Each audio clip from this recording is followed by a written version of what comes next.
My name is Gašper Jager. I'm a creative director at Seepia Games. I also run the whole creative production team, both creative and production teams.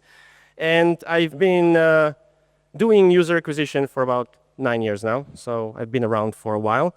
I got my start as an engineer, but I realized that was incredibly boring, so I went into photography, live commercial production, and then somehow by accident ended in gaming.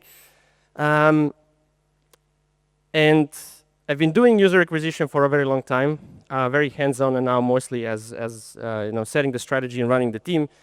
And I'm really passionate about this one thing, which is one very big question that a lot of creative teams are getting, regardless of what's your genre is. That's when, look, are we doing this? Why are we not doing this?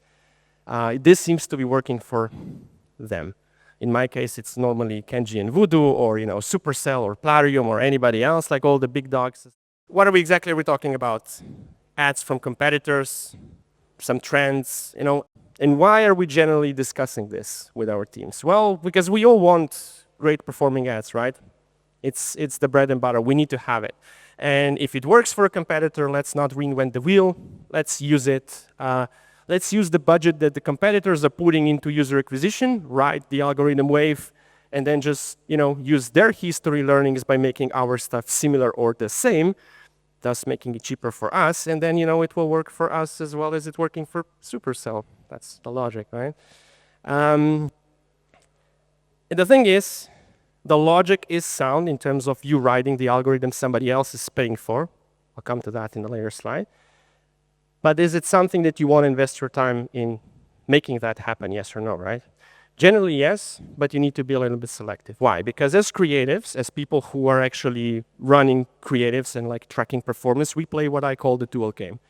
So with every creative material you push in a campaign, you do two things. You play the algorithm first, and only then you play the audience. What I mean by that, every creative that you push into your campaigns in any algorithm goes through machine learning algorithms, gets broken down, gets tags. In my examples, because we're working on fishing and hunting simulators, it's fish, lake, tree, all the colors, like North America, whatever. And then only once it gets these tags, it gets pushed to a specific audiences. And then once those audiences with interest see that, they decide if it's something they like, right? So you need to consider that. And you need to consider audiences that this is the product that they want to have. And this is, this is where the problems kind of start happening, because you copy a competitor because your boss wants it, or some product owner has a brilliant idea that they will solve marketing. And then what happens is you do it. It gets good spend normally, regardless of what you do. It goes up, up, up. And then it's shit, right? There's no purchases. The lifetime value is really short. And then people start, questioning, why is it working for Supercell but doesn't work for us, right? What's the whole thing? And I want to make an example here. So as I mentioned, we're working on simulators. We have fishing simulator, hunting simulator, flight simulator, everything simulator, right? There's no IPs here. There are some caveats to what I will tell you. Some things might not apply to you if you're working heavily with IPs, but I'm pretty sure you'll see some connections to this. And what I want to show you here are 3 videos. One was our long-term best performer. One was what we call a direct competitor copy, meaning that we did a 1-to-1 exact copy in terms of timing, composition, action, similar audio, similar sound, messaging. All we did was used assets that we owned so we couldn't get claimed, right? And then there was a trend, which was really hyped in the latest weeks, you should all know it, but we adapted it in a way.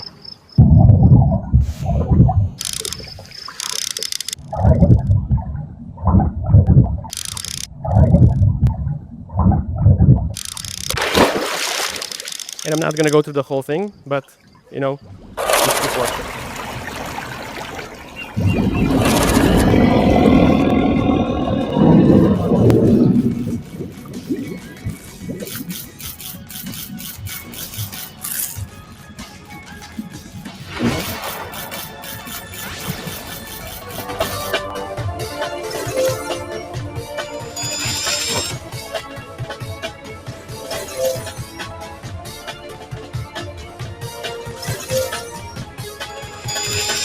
Okay, so just to give you like a little bit of an extra explanation, like what we did here, right? So the very first video, that was one of our long-term best performance, and the return on investment on this video was over 70%.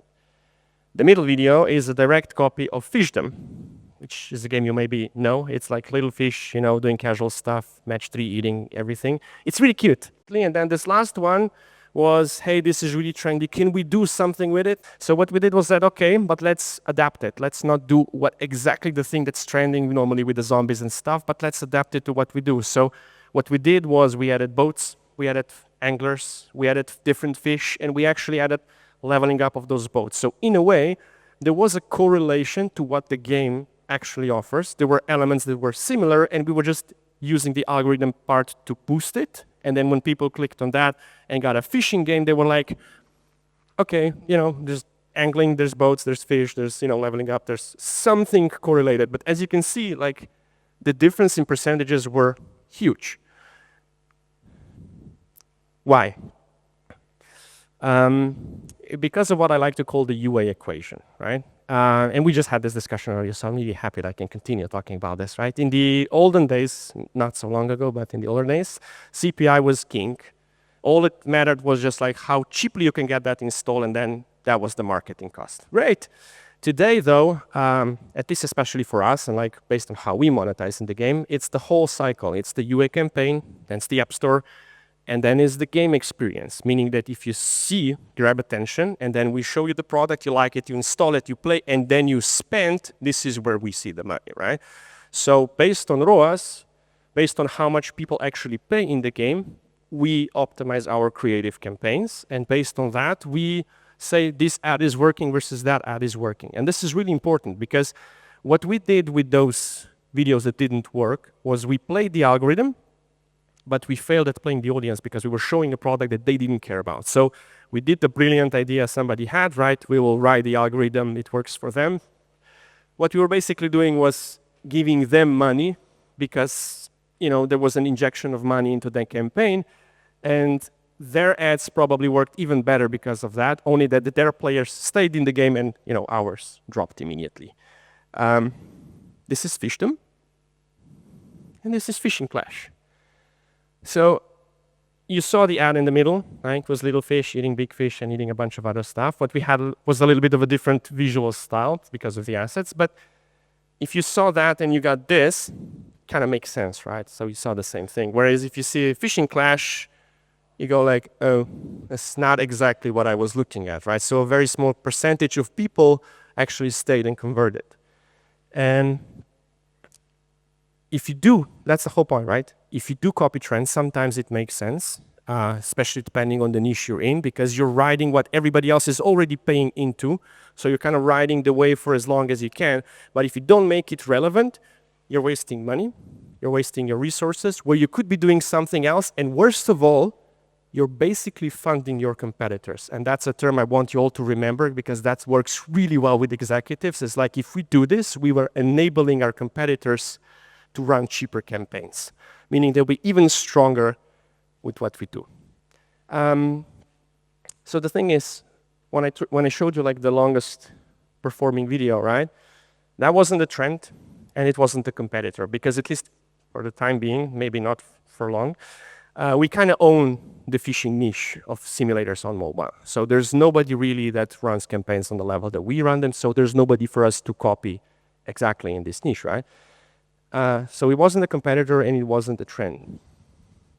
Or was it? There's a very important thing that I like to get across to all teams as much as I can, because a lot of people really don't get it, and that is that we are all in mobile gaming. We use the same distribution channels, meaning that we all use the marketplace. We go there, we pitch our stuff, but our audiences are extremely different, right? That's why what works for Supercell doesn't work for me, or what works for Kenji at Voodoo doesn't work for somebody else, because our users are not the same. Even their motivations are not the same. Even if you have the same genders and age cohorts and geolocations, you don't have the same reasons as to why people play your specific game or that other game. And you should copy Ride the wave, be smart, right? If somebody else is funding, you do as much as you can, but make it relevant, because otherwise you really are, like all of you here are probably struggling with delivering all the materials needed, right? Because there's never enough. UA is a hungry beast that wants to eat and eat and eat, and there's never enough things to just throw into the machine. So why waste it on the things that you know will not be working already? And now I want to show you a story of when it does make sense. So Hunting Clash was our second biggest title till not too long ago. And then about 2 years ago, Hunting Sniper showed out of the blue. At least we didn't see it coming. And what they did was what any new company does when they come to the market, like as a fresh thing. They scoured all the competitors, they scoured all the trends. So even though it's a hunting game, they started with ads like, mafia, two guys walking around with a girl, and then the guy beats the other guy and then takes the girl and, hunts for a deer. So things got incredibly ridiculous as we were watching like week to week. And then after about a couple of months of testing, they ended up where we were. They started doing what we're doing. And I want to show you this video.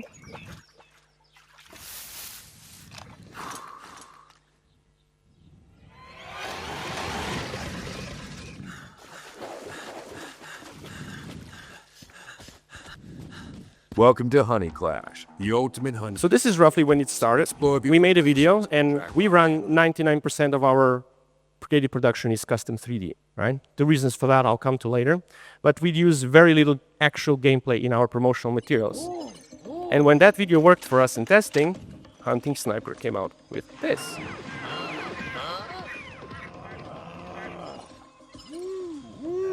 That's good.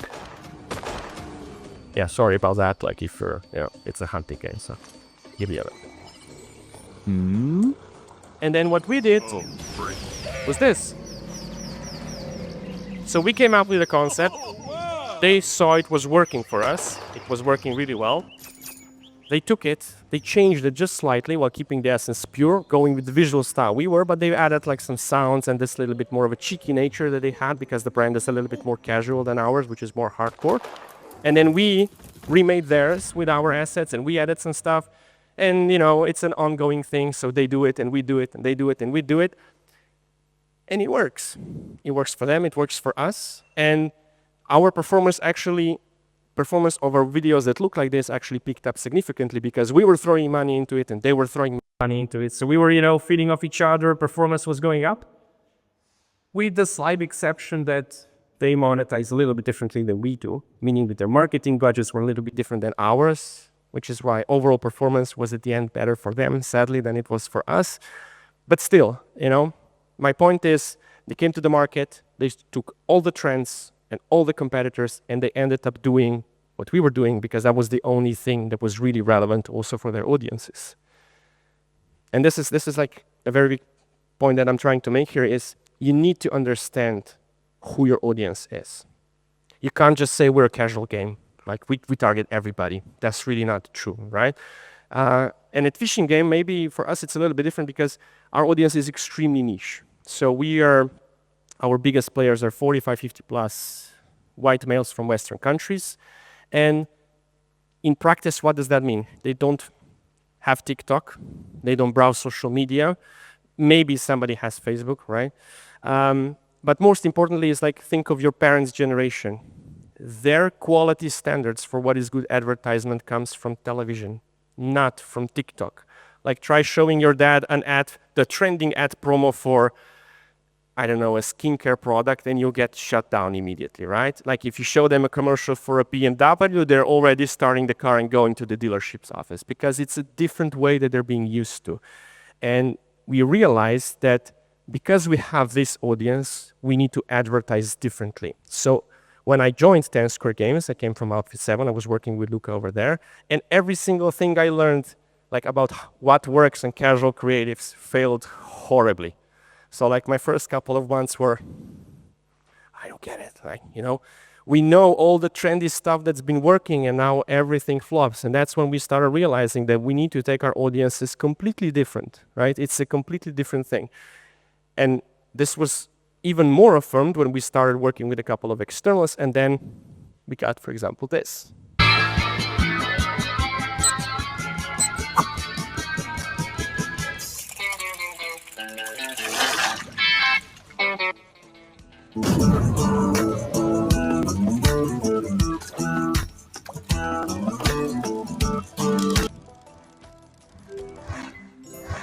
So granted, these are a little bit old because we haven't worked externally for over 2 years, right?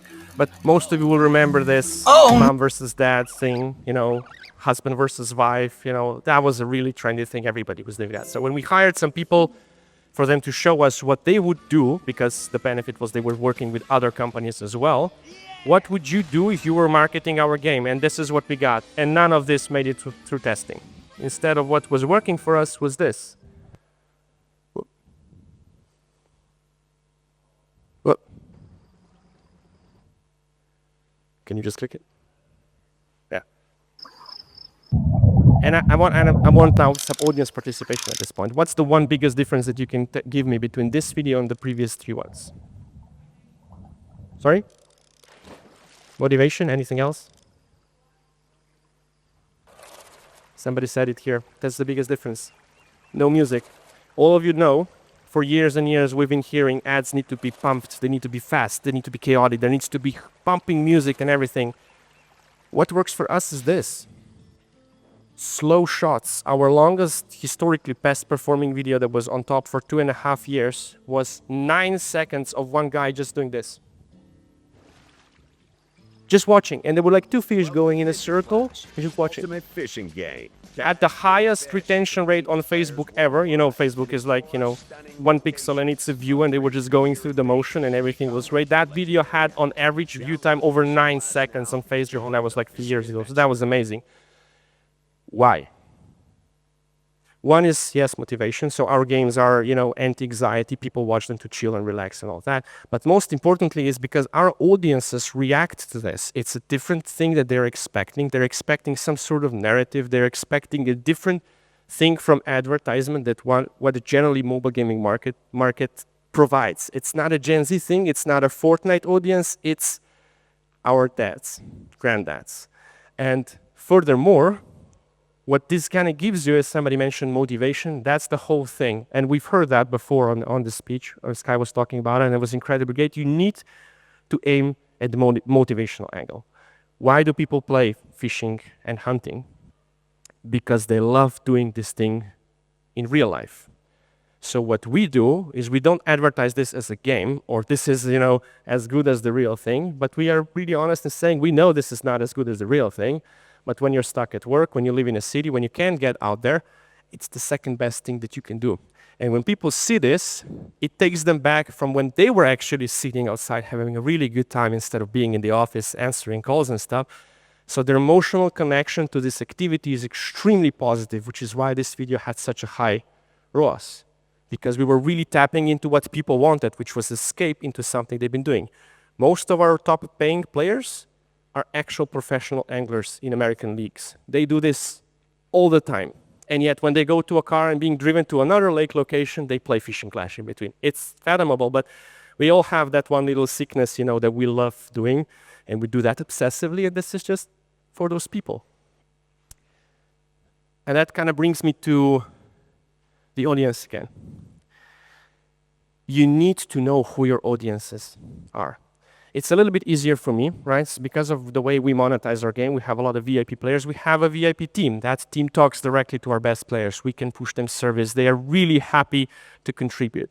The one bane of mobile gaming in general is that apart from PC and console, we really suck when it comes to communities, right? We don't have a lot of it. Some hardcore games have it, but it's nowhere near what PC and console gaming have. But you need to know.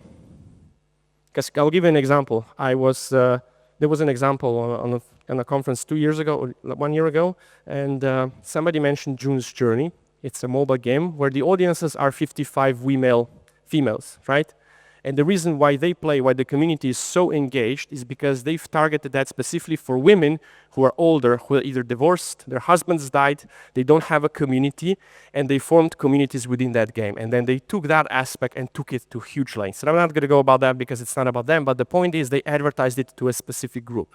And even when you're thinking casual or hyper-casual or anything else, or even mid-core fantasy, there is a specific group of people with a specific motivation to why they want to play that. Maybe it's we loved Warcraft, but we don't have time to play because we have kids now, right? Maybe it's moms with kids, maybe it's retired people, maybe it's people who are bored at work, maybe it's people who bored at school. There's cohorts of users.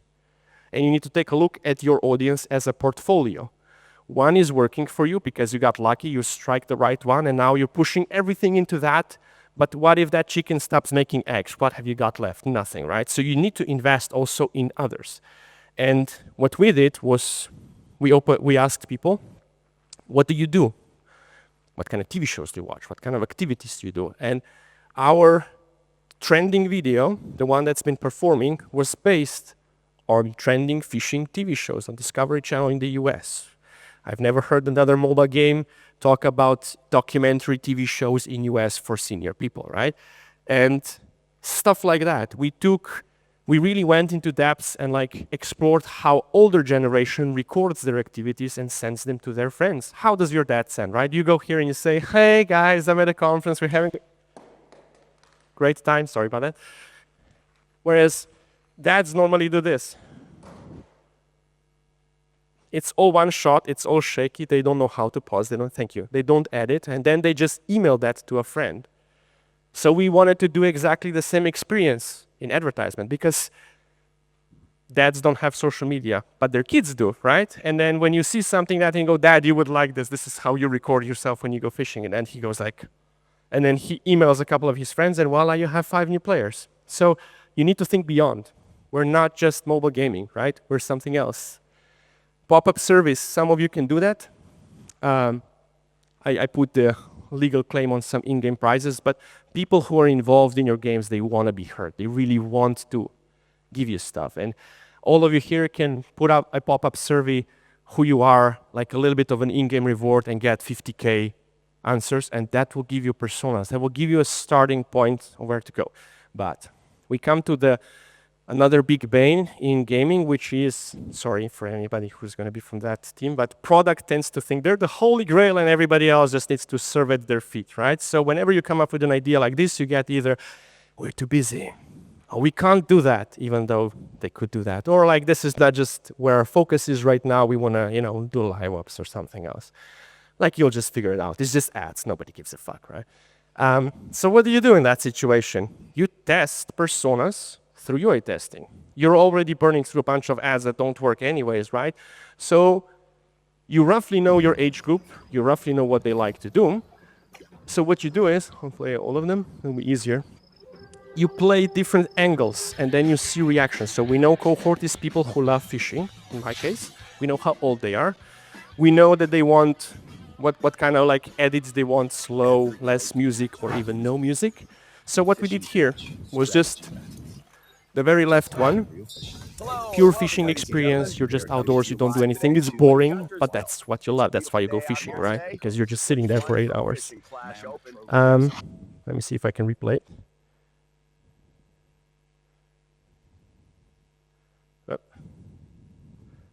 Okay. The middle one was a highlight from a TV documentary show that was trending on YouTube and had over 250 million views. I'm not joking. So what we did was we took 25 minutes of that and congested it into a 30-second ad, and this was one of our really good performances because we took what people loved, we took the highlights that they were reacting to, and then we made it into an ad, right? Even though there's no characters in our games, we just made some stuff up. Come on. For dramatic effect, I need this. The third one was people in fishing obsess over the gear. They love everything. And the last one was about community and competition, right? So through that, we got into testing and we figured out personas and we found our audiences. So I'm running late. Just give me 30 seconds and I'll be done. Sorry about that. So just very quickly to close, thank you for your attention. Use competitors, write the algorithms, use other people's money, but make it relevant or you'll be throwing everything away. Learn your real audiences in any way you can because that is an incredibly crucial thing, and find a way because your executives won't care about that. And compare yourself only to the relevant people. Fish is not fish. And if everything else fails and people come to you, just test and let the data show and just go, fuck it. Right.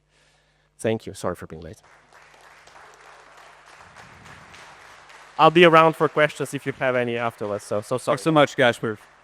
All right, so we have time for a few questions. First of all, Can you please elaborate on your point? You might be helping your competitor, Yep. and what to do about it, how to prevent it. Yeah, okay. So the way the algorithms run is they work on what people like to click on, right? So organically speaking, whenever you take a look at, I don't know, Instagram, wherever there's most engagement, meaning likes, views, comments, and everything, that's get pushed more and more and more. This is why you have trends on social media. So people that want to be influencers, they're always copying those trends. And then when you open up something, you go, oh, this is this thing, right? So it's either people reacting to other people's videos or anything else. You know all a bunch of this stuff. That's one way it works. The other way is if you have, let's say, a company like Voodoo's got huge budgets, sorry, Kenji, they make an ad like for the new game, you know, about the planes going and crashing. And then one of my executives comes to me and says, let us do this, something in that, because we have a plane game and we want to ride their algorithm. Why? Because when you input money into something, Facebook loves that and all the other games love that, so they push it. And then when more people do the exact same trends and they pay in campaigns, what happens is it gets recognized as a similar creative. So it kind of gets the learnings from what your competitors are doing. This is why trends work organically. And because you also add money, Facebook loves money, right? So it's pushing it. So it starts with organically, somebody has a good idea and that creative starts working. And then everybody starts doing it the same. So there's more content, people react to it, people add money to it, and then it spirals out of control. All of you here know the woman with the baby from Playrix. Everybody abused that super heavily, right? That's a really good example of that. And why, the question was, why are you feeding into somebody else? Because when you do that, your money will be spent, your views, like you will get installs, but the players that will install and open up the game, they will leave. So you will be paying and wasting money, but at the same time, because you're getting installs, the algorithm considers that as a huge success. So your audience will get by default cheaper installs and more of them, only that their users will stay in the game. So they will have more daily active users, more everything, whereas you will be spending and getting installs, but they will be worthless. I hope that answers the question. Find me afterwards if not. Great job, Gašper. Thank you so much. That's all the time we have for questions right now. Yeah.